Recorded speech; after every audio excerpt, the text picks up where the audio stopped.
Praise be Jesus and Mary. The book is the Gospels of John and the love letters from your Father. And Jesus is that love letter. In every chapter of the Lectio Divina of the Gospel of John is a love letter from the Father who sends the message in the messenger. And so we're focused on Jesus and each chapter of the Gospel. We're in chapter 9 now, and Jesus is with his apostles. They're kind of rushing out of the area, the temple area, and the apostles are rushing out with him. Jesus says, because the Pharisees are so angry with him, with Jesus, and he had said, the Abraham sees me, and he's glad. And they already were attacking him because he kept saying, the I am the light, I am the fountain of water that clears the temple, I am the fountain of water from for the feast of Pentecost, I am the fountain of water from the feast of the tabernacles, and I wash out the temple. And they're saying, wow, you know, he's presenting himself as being Messiah. He's presenting himself as being God. And they're all in a confusion, the apostles with Jesus, and they're rushing out, and they're leaving the area of the temple and going through the gate, and the fountain gate. And at that fountain gate and exit gate, they see all of these lepers, and Jesus stops. He stops and he's looking around, and the apostles are like nervous. Let's get going. Let's get out of here. And but Jesus looks around and sees the beggars. The beggars are all have their hands out, clamoring for alms and praying that whatever troubles they're in, that the Lord would listen to them. They're not in the temple itself. And Jesus notices someone, and he stops. And they're all wondering. The 12 come back. And who's he looking at? He's looking at a most pathetic beggar there. One who had been there for many years, and everybody knew him. He looked at the one, it's something like when you're in a group and everybody is nicely dressed or relatively dressed, but someone is so pathetic that he stands out. It's not just he's passed by, he stands out. And here is one born blind. Born blind. Seems strange that in the whole chapter of John's Gospel here, the 9th chapter, that we'll be talking about one person. But as we progress, you'll see that he's not just one person. It's going to involve so many people. It's going to involve the crowd. It's going to involve the other beggars. It's going to involve an investigation. Some little thing that starts a great investigation by the elders. And it becomes very involved. But here is this nondescript person who becomes almost like a celebrity. He's the focus here. Why? Because God sees us in a different way than people see us. People did not notice him. He'd be lucky to get some alms. Lived on alms. No work. He couldn't work. You know? sometimes we think of this. When you look at him, you say, of the people that were there, the most unimportant was this beggar. People make judgments. They look at us and they say, oh, are you a necessary person? Are you someone that we really need? And we look at ourselves and we say, gee, I'm trying all my life to be a necessary person, that people depend on me in something, that people listen to me, and forget that the person we are supposed to listen to is Jesus and God. And what does God say about this unnecessary person who is thinking right now that they're unnecessary? Or maybe you think that you are necessary, but in God's eyes, no one is fully necessary. There's always a contradiction here. It sounds like a contradiction. But everyone is equally necessary. Equally necessary. And in our hearts, we resent the fact that we're considered unnecessary. Well, God makes us necessary. He puts talents in us. He puts a circumstances in our lives that make us necessary. We're necessary to somebody. At least we have to be necessary to ourselves, because we are before God. Each one is necessary. To think that some persons will be unnecessary and to do away with them is completely contrary to the view of God. Whatever He makes, it is good. Whatever He makes, and He makes our soul. He put us into existence, each one of us. So we are necessary.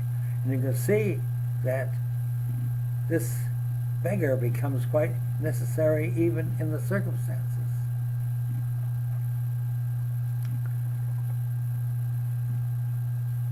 The apostles look at this man and they say, Lord, how pathetic. He has no pupils in his eyes. He can't see. His eyes are closed. He's born blind. There's a physical defect that has not developed in this man. What a terrible thing to happen. He gropes around. People have to bring him here and show him the way home and handle him. At least fellow beggars are kind and considerate. So, Lord, they're thinking now not with the eyes of God, but they're thinking with the eyes of human beings. Are you giving attention to this man? He must be a sinner, or his parents were sinners, if they had a child born without sight. Man who couldn't see from birth. Yet he's here, praying that God would help him. Maybe just help him get his sustenance. Maybe he gave up his prayer to be able to see. He's in a world of touch, not of seeing. Goes along the streets and all, he can touch the walls and feels, oh, they're cold, they're wet, they're crummy. His feet are along roads and paves where he has to be careful not to stumble. It's a different world to be blind. Just close your own eyes and try it for an hour. Jesus has to teach a special lesson, and he says, no, he sees the truth. He sees into things that other people cannot see. He says, no. He has been chosen, and I choose him. He's not only necessary, he's chosen. Because this day, he will be my witness. He doesn't know what was going to happen to him today, but I came along. So, lesson we have to know is that we are receivers of God's gifts, and that to be a witness is a great gift, a great honor to be able to image Jesus and to see where we ourselves can say, I'm imaging him. I proclaim him. There's no bigger, wonderful position in the world than to be an advocate like John the Baptist of Jesus. That's what St. Padre Pio called himself. What am I? I'm the finger that points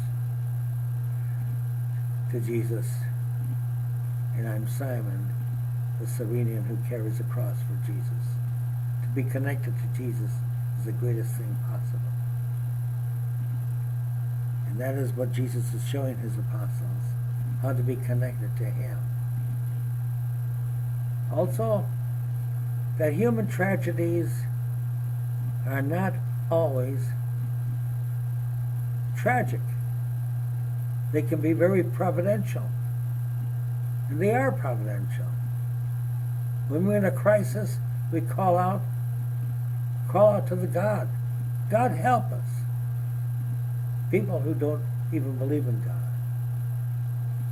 So, let's focus now on this beggar, in this situation.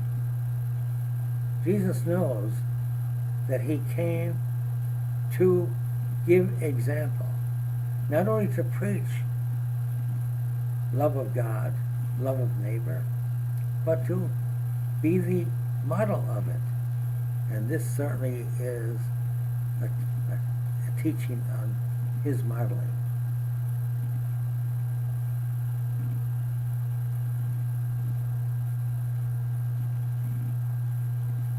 He calls this man over. Well, he goes over to the man and he makes mud from the dirt that is below him, and he rubs it on the person's eyes. He makes two little patches on those eye areas, and he says, "What are you doing?" His kindness, his demeanor, just doesn't force it. He lifts him up. And he says, "What do you wish of me?" "Lord, that I may see. Go to the pool of Siloam and wash this mud off of your eyes." Others around there, they're wondering what in the world is happening. This rabbi who comes by, who has this reputation now, that he can work miracles, that preaches so well that he's Messiah and coming to bring people back to God, to reverse situations that are going wrong. And the man is helped by another as well. Let's try it. We can't. It's nothing. We can't lose. He goes and washes at the pool of Siloam, rubs his eyes and washes it off. Behold, whether he has pupils in his eyes or not, he can see. He can see. It's a whole new world all of a sudden. A whole new world. He can see colors. He just can't say, well, the sun is hot or light is warm and darkness is miserable and cold. He can see. He can see people. The persons who are carrying him, the brethren. He can see the kindness in their eyes and their hearts, and they're rejoicing. They're not envious of him, that he was chosen. They're with him. He's dancing around. He doesn't have to stumble anymore. There's nothing wrong with his legs. He can walk through the streets. He can touch the walls. He knows what a wall looks like. Those walls are like palaces, marble for him. He's looking at the marketplace. He's thrilled. And everyone begins to rejoice with him. Shalom, shalom, mazel tov. Jesus is gone. He's so intent on himself here, from being unnecessary, being ignored, he's the center of attention. And more than a center of attention. Because now there are those who see, oh, this is the Sabbath. The moral police are out.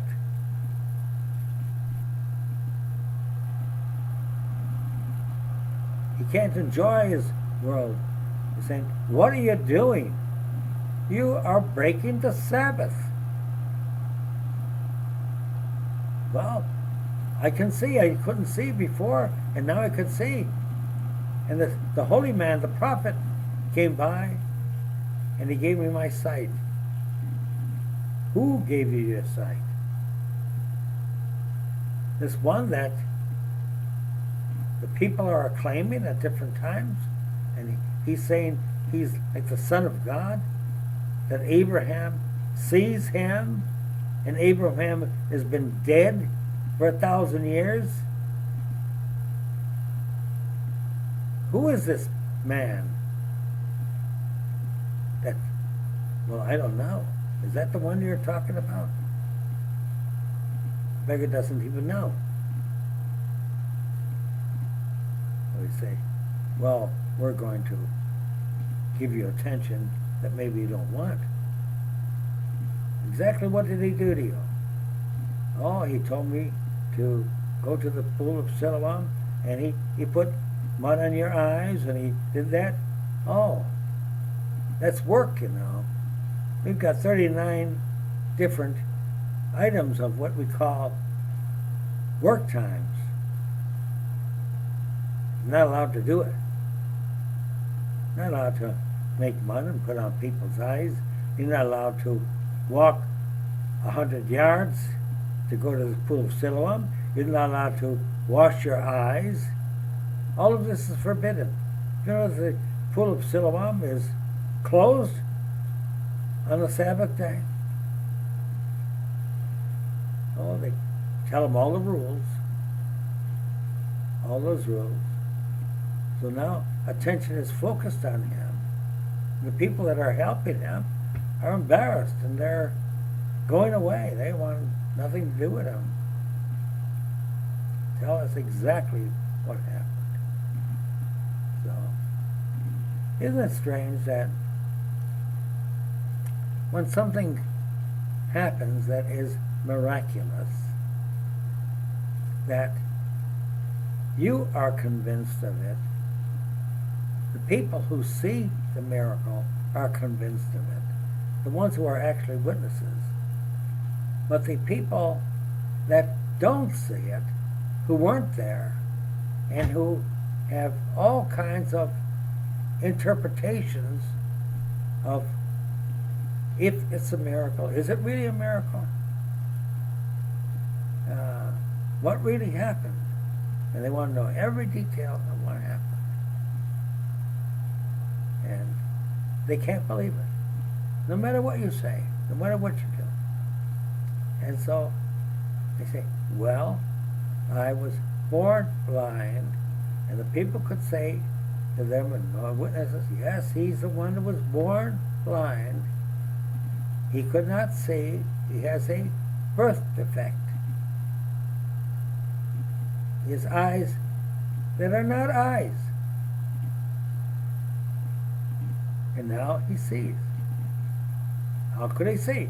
Well, this man came by, and he came with his disciples.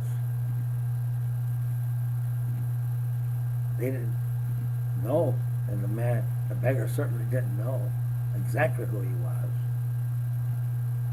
But he says, he must be a prophet. Must be someone who has power from God. Only God has such power. I prayed so much all my life that I could see.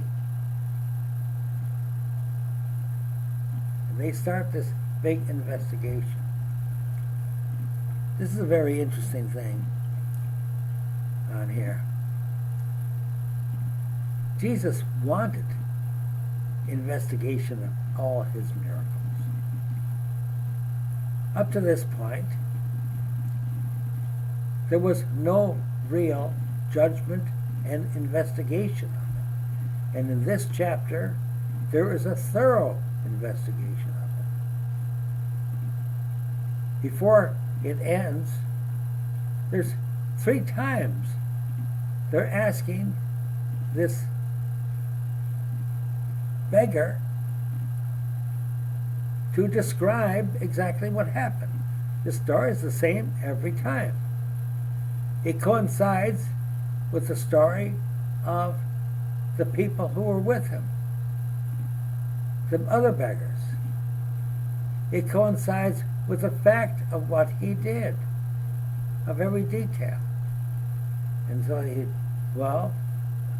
this could be fake, this could be a fraud.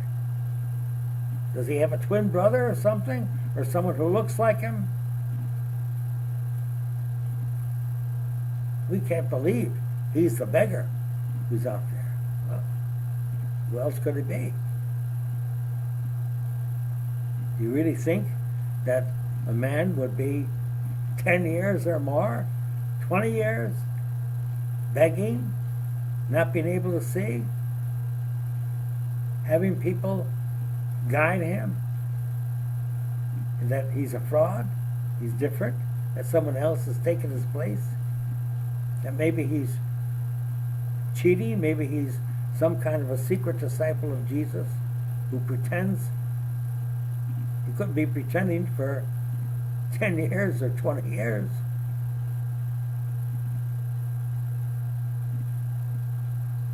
The disciples were with Jesus, never saw him before. No, we have to check it out. We have to check it out. Maybe there's a fraud here. And that's what people who disbelieve, they're always looking for a fraud. Looking for a fraud in the very things that you yourselves witness and act on every day of your life. All of a sudden, they're not sure you are you. It's so ridiculous. You're not you. You couldn't have done this good actions because that's not your style. You couldn't have been kind, done a good action. People can't admire you. So, they have to investigate. They have to call in the parents. Find out who the parents are. Send Levites out. Go and check out with the parents. Bring them in. Where do you live? Parents come, and they have to vouch that it is their son. They know that he was born blind. They're not even good witnesses as far as the elders are concerned, because it's your sin or his sin. You're sinners. You're commoners. Yes, you people lie. No, the judges never lie, right? The scribes who are lawyers never lie. I apologize to any lawyers who are listening. But you know, in every profession, there are those who do not uphold the values of that profession. In every profession. So, parents have to be asked, is this your son? Start out from the scratch. How come he's seeing? Well, we know he sees. He says he sees. He's walking around like he sees. He sees. We weren't not the witnesses. We're the witnesses now. We don't know. Ask him what he did. Ask him how it happened. He has to repeat it. Every detail. And he has to turn the story around.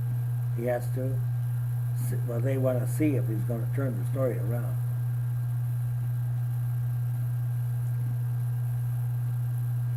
He sees himself, even as a child, being like a baby. He's a baby in God's hands. He is a lost sheep, and God is a shepherd, and Jesus is the shepherd was concerned. God always comes in our needs. No one else can handle certain needs. And now, this beggar is a celebrity.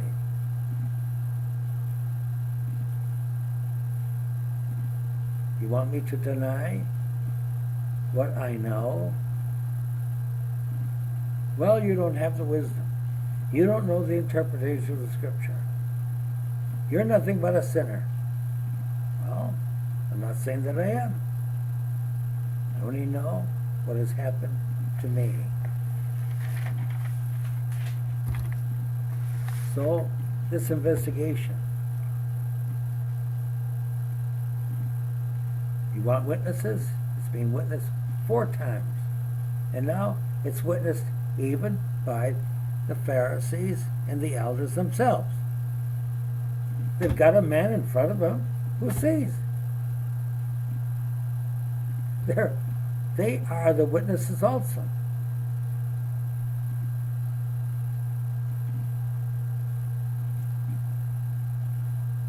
We come across this so often in our own lives.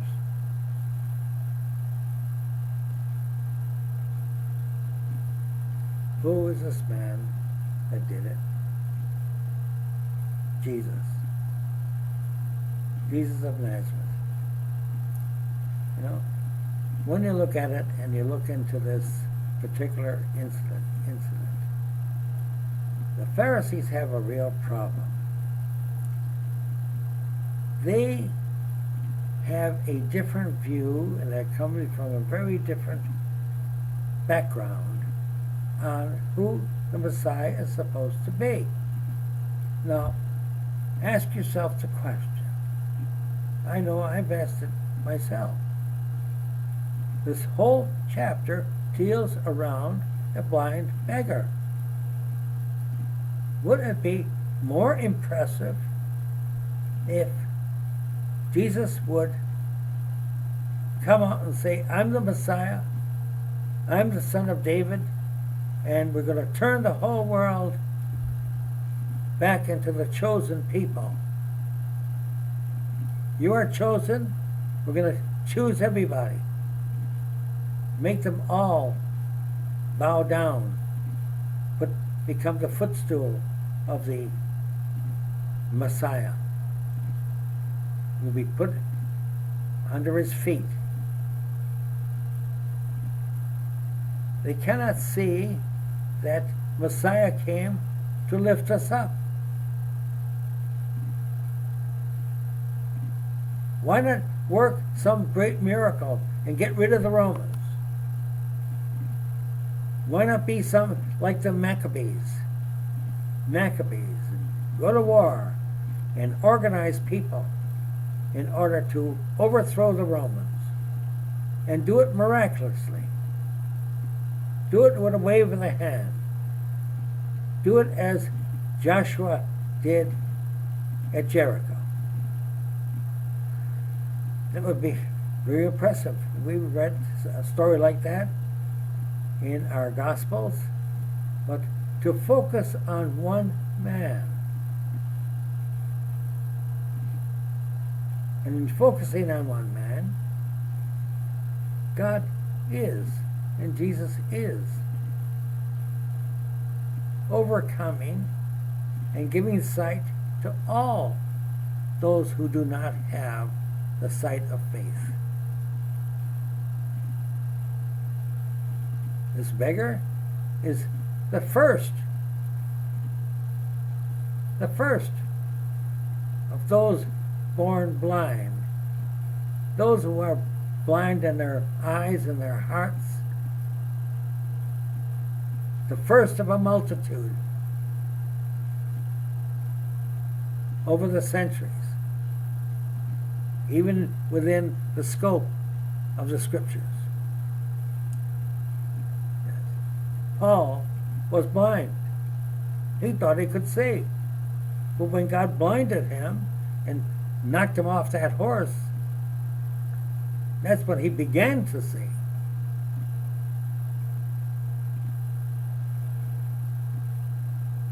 Some great historical event, some great conqueror, yes, would have been impressed on everyone. Nobody would doubt it. The Pharisees never would have had an objection against him. The scribes, the schools. But Jesus deals with reality. He came to do his Father's will. And yes, one man is necessary. The one who opens the door to Jesus. And that is what is happening. And that's the door that the elders are trying to close. He's opening the door. And that's what he does all the time. He's the gatekeeper. In chapter 10, when he talks about the Good Shepherd, he says, they come to the gate, and I open the gate. Who comes in and who goes out? And if they go out, I'll go looking for them to bring them back in. So,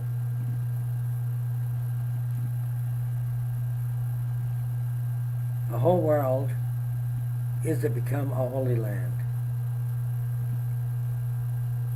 And it begins with Jesus. He chose one man, the beggar. But all through, even the previous chapters, he's choosing too. He chose the woman at the well, and he chose Mary Magdalene. Now he chooses a blind beggar. Each one is a symbol and a presentation of who we are. They're symbols of us.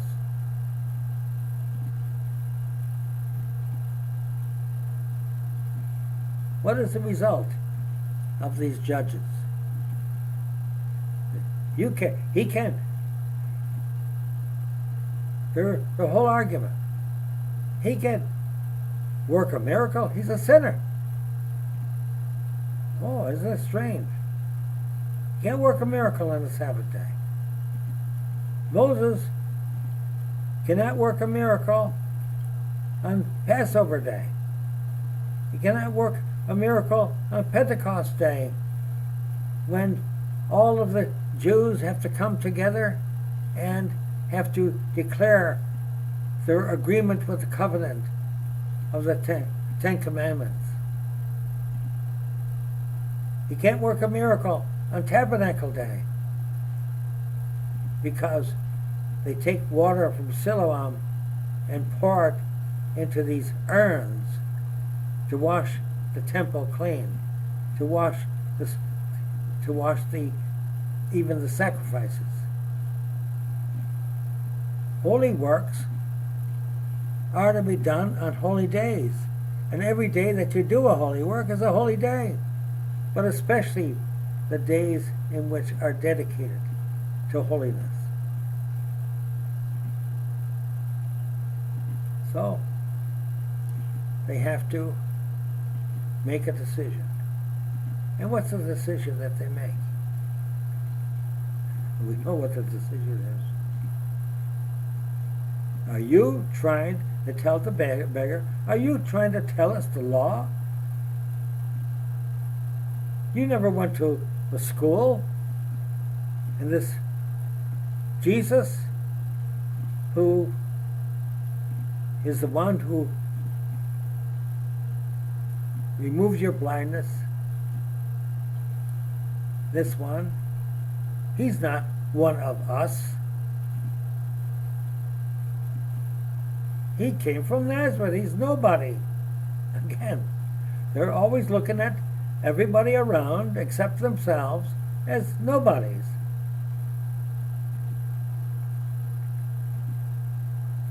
God not only makes us somebody, each one of us,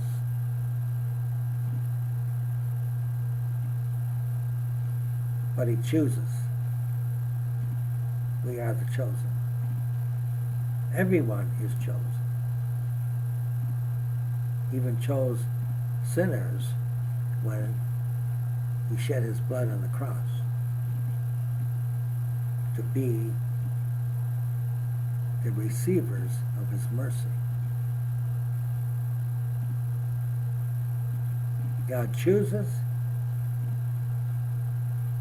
and God lifts up. What is the answer of the elders? Sharam. Sharam. Throw him out. You're not allowed from now on. You are to be shunned. You're not allowed to go to the synagogue. You may not come to the temple, to the holy days. Jesus is forbidden. You're not allowed to talk in his favor, not allowed to pretend that he is the Son of God, not allowed to proclaim it, not allowed to uphold it, not allowed to be his follower. You're not allowed. The very one that came down from heaven, that is the Father's choice, that speaks in the name of the Father, who does the works of the Father, who not only teaches it, but observes it. And in fact, everything that God teaches, he observes. It's God's actions, every single thing. Teachings are not just for you. You know, sometimes I hear preachers or people, not just preachers, but people who preach about themselves, they're always saying, we should do this. Well, you should do this. And there are not too many I's. I do this. We should not be. this and that. We should not be persons who demand and control and say that other people do that. You do this because I say so. Even children don't hear with their ears, they hear with their eyes. Never mind about that, just do what I tell you. That's not God's way. God's way is, I do what I ask you to do. I created you. Shows my love for you. I don't destroy you. I lift you up. I remove your blindness. I remove a heart that cannot hear.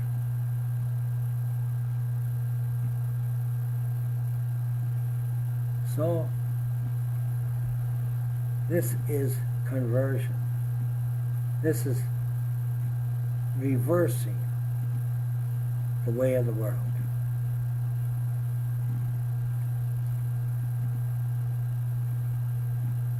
You know what? I don't think the man that was born blind really obeyed the elders. He went out and he proclaimed it. He proclaimed Jesus. He followed Jesus. And he listened to Jesus even when Jesus had to say to him, sin no more. Don't despair of your prayer. Sin no more. And now that you have received your sight, help to give it to others. Help to give it to others. If you don't, you will be blind again. The second blindness will be worse than the first.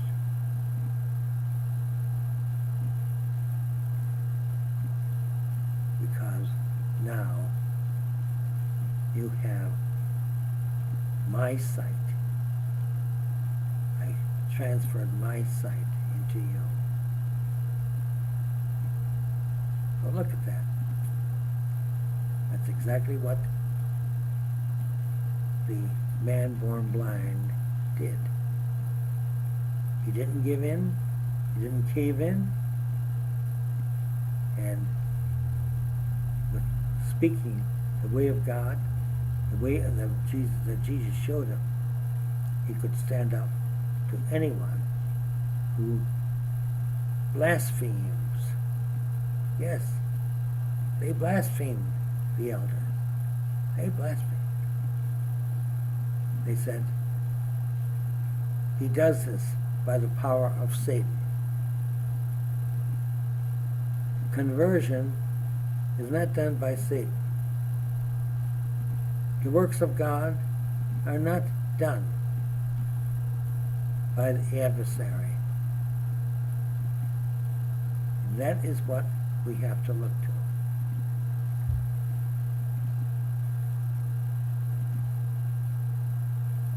The blind man now knows the truth. The truth has set him free. He followed Jesus. He proclaimed Jesus. He believed in Jesus. And became a true disciple. In a way, he's teaching the 12. Through him, Jesus is teaching the 12 how to go about being chosen, being necessary, because everyone is necessary. And no matter what you do to proclaim Jesus, is a blessing. God bless you, and pray for me.